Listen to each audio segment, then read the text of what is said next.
Hi, this is a quick review for the Zhiyun Crane 2. I probably said that wrong, but I don't care.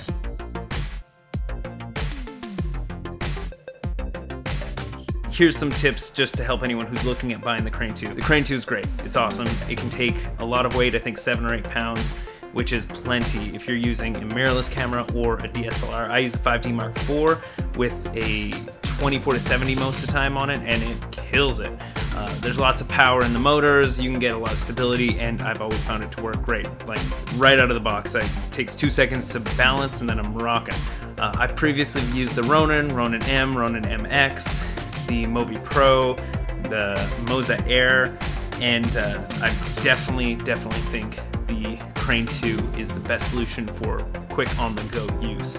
I shoot quite a bit in New York City, where I'll take a gimbal in. I used to take in my Ronin-M, and it has this big case. Actually, I'll show you a picture of the case. And it would take forever to set up. I have to set up the stand, and then take all the parts out, put it together on the street, on like the sidewalk in New York, and it's not easy. Now I just grab the case for the Crane 2 and pop it open, put my camera on, and it's good to go. Or if you want dual handle, I know you can get the dual handle for the Crane 2 as well. I did have the Moza Air for a bit, and I just found it wasn't as strong. I was getting some horizon issues I couldn't solve, and so that's why I switched to the Crane 2. The Crane 2 just is awesome right out of the box.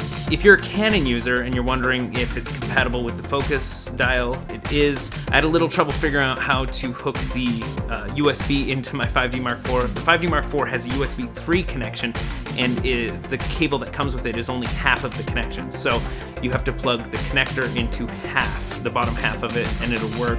So there you have it. That is my review of the Crane 2. Get it if you're looking for a great solution. Great for weddings.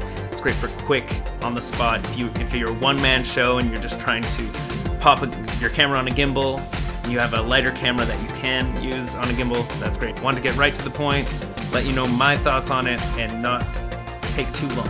Subscribe to my page. I'm gonna do a ton of quick reviews, just a couple minutes for gear that I use, that I love, and we'll see you next time. Thanks.